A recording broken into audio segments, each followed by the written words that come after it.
Well, hello everybody. Welcome back to the Richcraft server. Today, or on this episode, look at that, I've jumped off. What a muppet. Done it again. Man, I'm hopeless. Get out of there. Right, let's try that again. Welcome to the Richcraft server, everybody. In today's episode, we are hoping to do some work on the castle, which is why we've started the intro up here. So we'll be working on the castle today. We've got plenty of stone and stone bricks, so we can get, or at least make some progress on that on the castle anyhow. Also, we will be trying to fix the villager breeder. I have an idea of what will be causing the problem, so we'll have a look into that as well, and then have a look at doing some more work on the iron farm. Now I've got some villagers in the iron farm already. Man, I'm hopeless at this. I've got some villagers in the iron farm already, and we've fed them up and they're breeding away. There's not enough to make it work. At last count there was 4 of them in there, so hopefully we'll go back and check and there'll be some more in there, and we can get our villager breeder working properly, and then we can fill that iron farm up with loads of villagers and start getting lots of lovely iron. So that's the plan for today. Let's crack on. Well, here I am back at the turtle farm, and disappointingly the turtle eggs have hatched, which is great, but there's no baby turtles, and can't seem to see them anywhere. Not really quite sure what's gone wrong. That's quite disappointing. And of course, if we can get through the gate, go down this way, check the chest, no shoot. So I'll scratch my head about that and do a bit more research and figure out what can work. Maybe it needs open sky. I don't know. Anyhow, back into it. I have been wondering why it could be that my villager breeder, which is just over here, is not making any more villagers, or very few villagers. And it's just occurred to me that the door to this building here is probably the cause of that. It has raised the village centre up high enough so that these villagers are now counted in the villager cap when it decides when villagers are going to breed or not. And then there's not enough doors, so they're not breeding. I think that is what the problem is. So we will fix that by knocking that door down. Here we go. Goodbye door. Because these villagers are here as well, they of course can see that door, and they make it part of the village. So hopefully now the villager breeder will generate more villagers. We're just going to stick this iron door in here. Iron doors don't count towards the villagers. We just need a way of opening it. So we've got the pressure plate there, of course, and then we will stick a button. There we go. Marvellous. So I'll come back and check this in a little while, but I reckon that we might have villagers getting pumped out of there as we did originally. Marvellous. Right, here we are at the iron farm.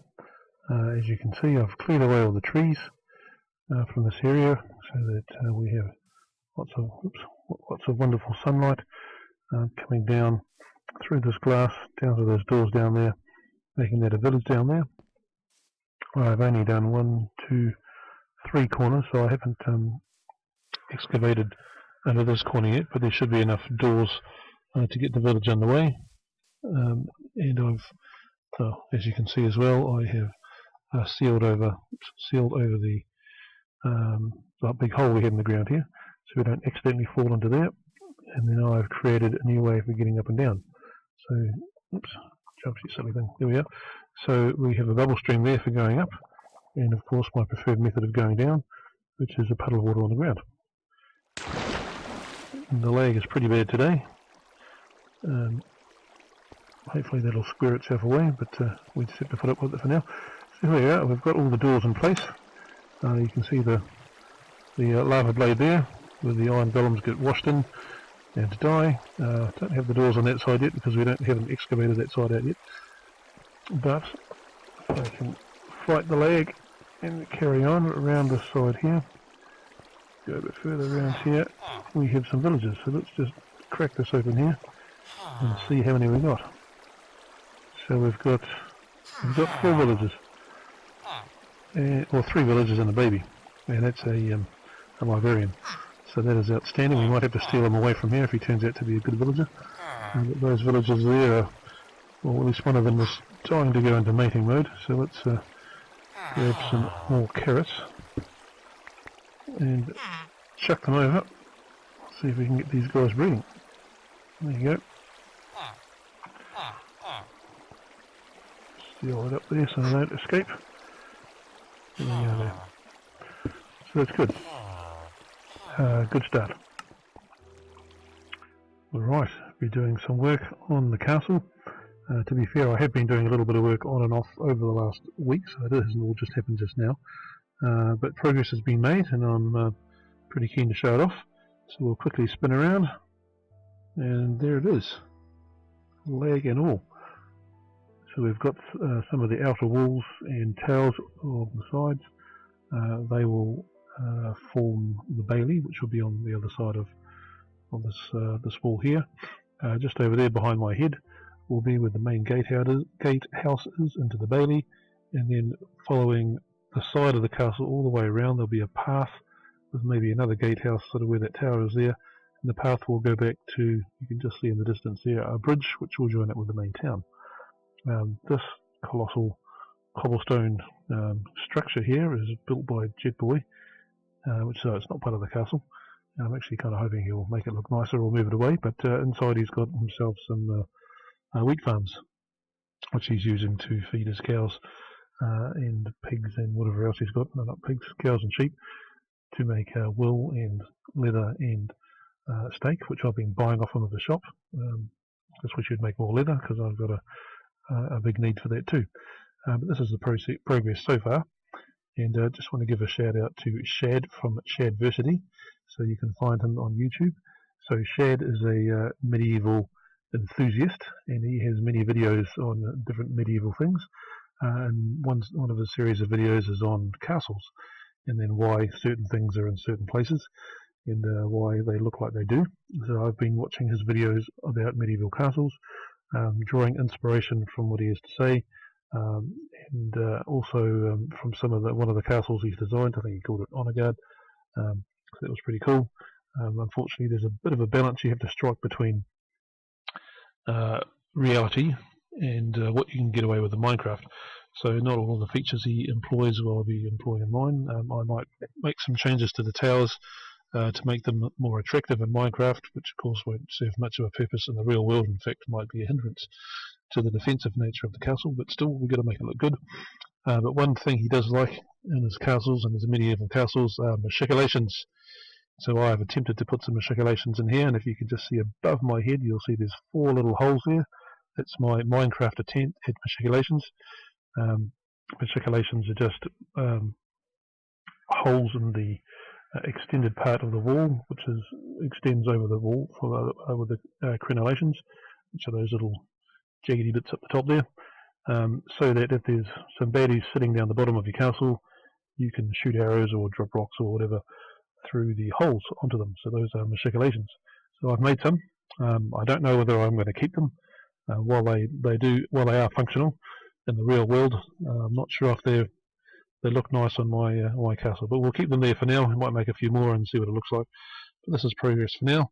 Let's get back into it. Here we are at the villager breeder, and as you can see, there is a baby villager. So I am an absolute muppet for putting that door where I did. Now if we just turn around, the door is just over there, in range of these villagers, in range of this village. What an idiot. Well, fixed now, so hopefully we'll see lots of villagers being bred up in here, and then we can get on with some of our plans and not be held up by the fact we don't have enough villagers. Alright, we have a little bit more progress here. So I've completed my gatehouse, which is that tower and that tower, and the gate is under this wall here. Can't really see very much from here, because I've also constructed an outer wall. So what that means is the pathway leading up to the main gatehouse will be on the other side of this outer wall. So you have the pathway which runs between the inner wall, which hides the bailey, and the outer wall which will guard the entrance path. And that outer wall will continue around the side of the castle. So I've got the main gatehouse here. I think I might have another gate here and another gate here, and that path will continue its way around and then back down to the bridge. Someone else has suggested to me, I forget who it was, I should build a bridge across this river here too. So under that, well, not under that pile of rocks there, but over here, under here somewhere, where is it? We've lost it. Up, down here. So under here, no, that's not it. What have I done with it? Ah, here we go. Under here is the entrance to the skeleton spawner. Right, so where is it? Down that way. That's the bubble column coming up. So it'd be a good idea to have I think a bridge, so you've got easier access from the main town to the skeleton spawner. And then also over the other side of that hill is a village. So maybe we'll link that village in two and make it all look nice. So that's what we've done so far. Right, so this is the pathway sort of built up. There's still a bit more building up to do. This is the pathway leading up, and there'll be maybe another gate here, some more wall down there. But up here is the protected entrance. So we've got wall on that side, protected entrance to the gatehouse. So here's our gatehouse. I'll put some iron bars in there for a portcullis. Here is the main gate. So well, not that it will, but if it were a real gate, that would swing that way and that would swing that way. And then we have these little, I don't know what you call these, arrow slots from the towers, and there's one behind there as well, which the defenders can shoot anyone trying to attack, and some trapdoors up there so they can drop boiling oil and so forth with anyone trying to break in. And then here we are from the inside, the gatehouse and the wall. So I'm not quite sure what I'm going to do with the inner wall at the moment. I mean, that's not going to stay there, but maybe another row of stone. Also the villager trading area, or trading hall that I made, I think I'm going to pull that down. It doesn't fit in with the rest of the build at all. It's not a bad looking building, it's a bit plain, but it's the scale of it's too large for the castle. It takes up too much space. So we'll move the villagers out of there at some point and tear that down. Right, as you can see, we are now in the villager trading area, and we have a good pile of villagers in here. So the villager breeder is working like a champ. We've extracted all the good ones so far. So in addition to, this is the original guy here, so he was a librarian, another librarian, leather worker, so I can buy saddles, so I've now got a horse, another librarian, armourer, and so he gives a diamond breastplate with Unbreaking 2 I think on it, weaponsmith, so this guy gives you a diamond sword with, well, I can't remember what, wasn't fantastic, but you know, it's a cheap diamond sword. Well, you're a toolsmith, that's right. And I can get a diamond pick off you with Unbreaking 2. What were you? You're a cartographer, so I've unlocked you to your top level, into a top level, so he gives us, we can buy a woodland mansion map and a ocean monument map off him, and another toolsmith over here. Another toolsmith over here, and he also gives you a diamond pick with Unbreaking 2, so I don't need two of those guys, I'll get rid of one eventually. Over in the villager breeder there is another weaponsmith, another librarian, well, I can't remember what else there was, and a whole bunch of other guys which aren't useful. But what I'm thinking now, once I tear this all down, I'm going to make a, what do you call the thing? A smithy, and in the smithy I'll put the weaponsmith and the armour and the toolsmith and things.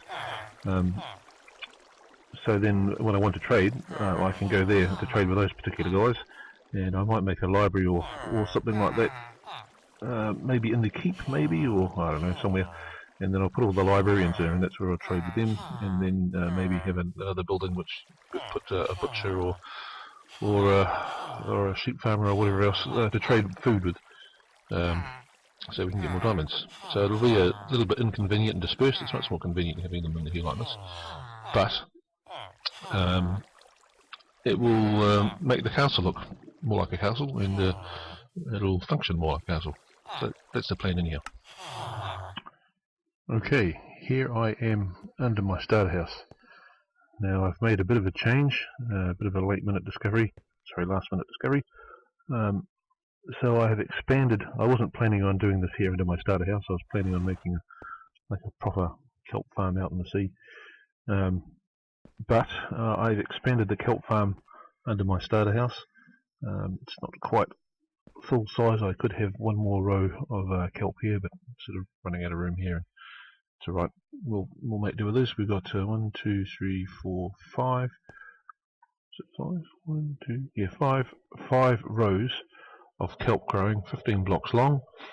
So this works the same way as the sugarcane farm. So when one of them grows up to level 3, the observers detect that, fire the pistons, harvest the entire row of kelp.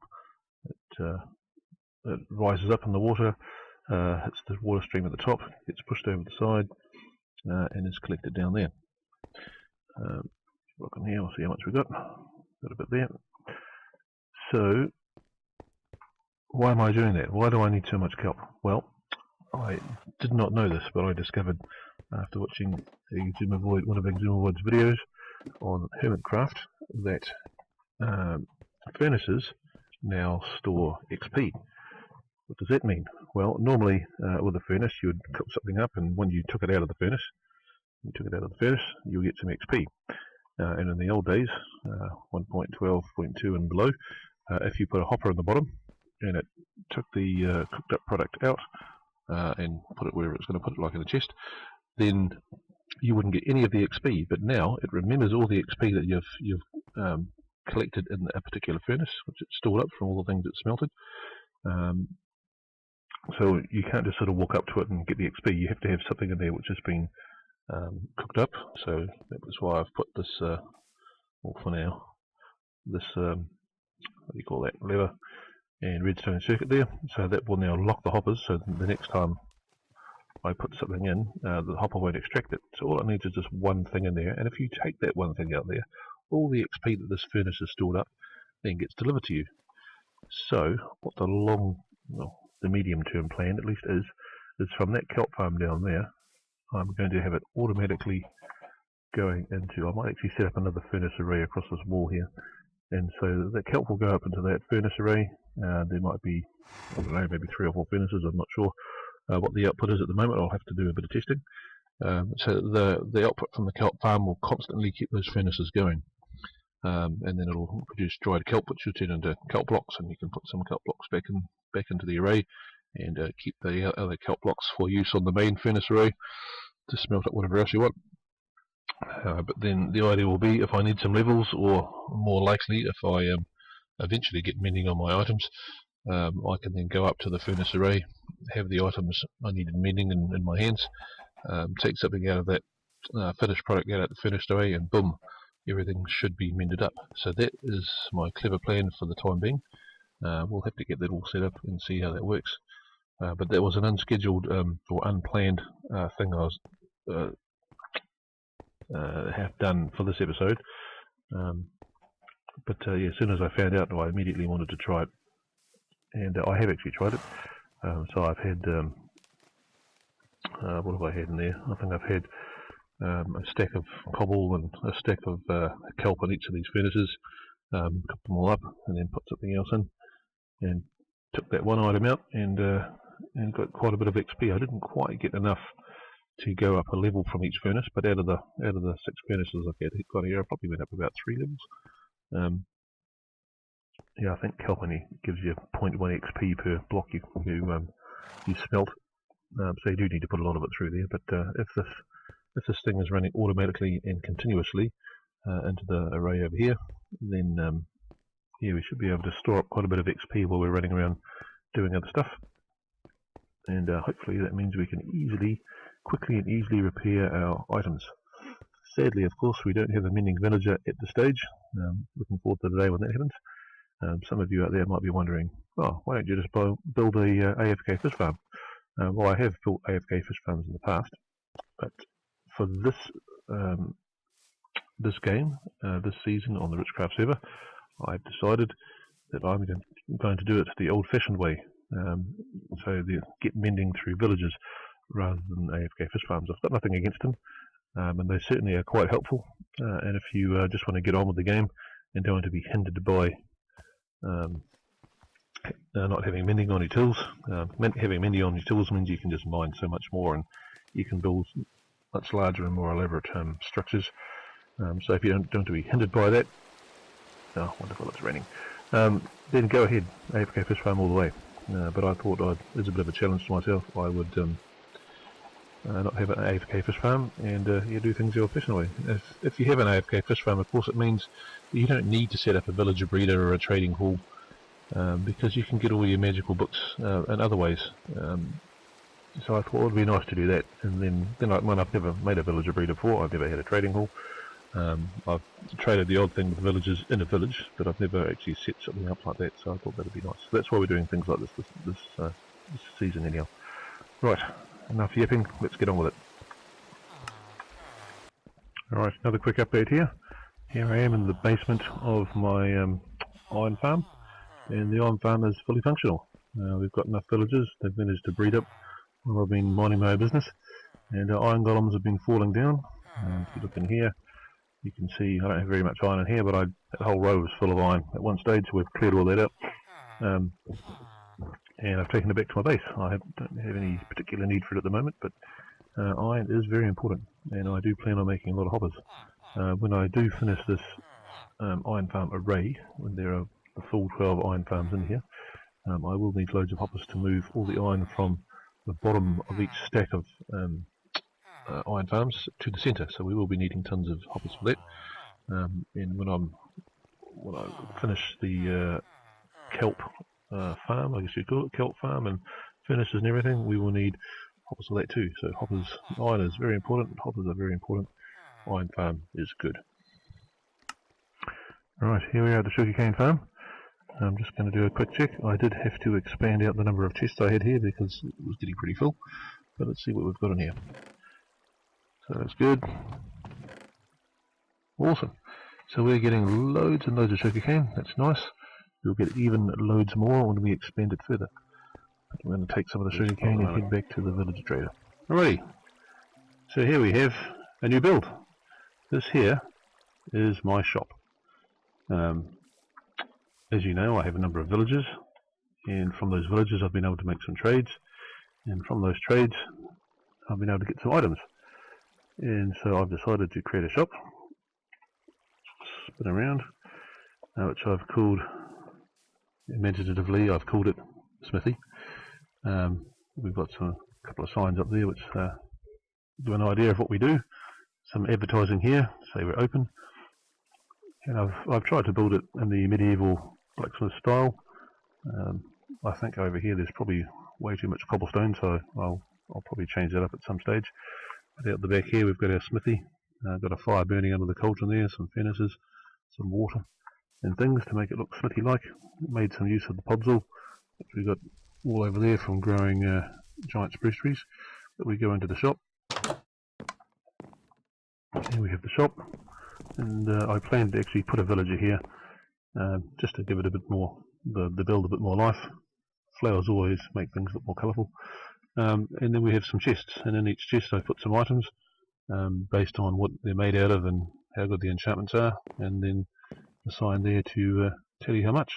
So in here we've got a diamond chest plate with Unbreaking 2, pretty cool. In here so we've got diamond pickaxe efficiency 2, diamond sword smite 2 Unbreaking 2, and some fancy chainmail pants. And so on as we go, mending on those fishing rods. As we go down, they become iron instead of diamond, and the quality of the enchantments is less, and these ones here are leather. So there's some hermits starting up. Sorry, not hermits. We're not in Hermitcraft. For some players starting up, there's some items there. You can pay gold for them or diamonds. We just wanted to use gold because it's a bit easy to get hold of, and diamonds are pretty valuable unless you've got mending. so people can spend gold if they want to. So there we are. That is the, let's jump over here, no entry. That is the smithy. Righty ho, that is all I have for this episode. Here we are in the top of one of the towers on the castle. We've got some friends over there in the background rushing over to try and join us. But we've managed to, in this episode, unexpectedly or unplanned, a modification to the kelp farm. Also an unplanned smithy or shop which I've made, which people have been asking me about. You know, can we get stuff from the villages? Blah blah blah blah. So I built that shop so they can now buy some items. Repaired the villager breeder so that it is working like an absolute champ in the background, and done quite a bit of work on the castle walls. So pretty pleased so far with how it's all going. A lot more work to do with the castle, which will appear over future episodes. But I think in the next episode we will be looking at expanding out the iron farm to the next level, so building another iron farm on top of the existing one, so that we have somewhere for all those villagers to go. And well, I'm not really quite sure what else I'll do in the next episode. Maybe do some mapping or something like that of the area, and of course we'll be building more castle. So that's all for this episode. Thank you very much for watching. Be sure to hit that like button if you enjoyed what you've seen, and it would be really great if you could subscribe too. Thank you very much. Have a great day.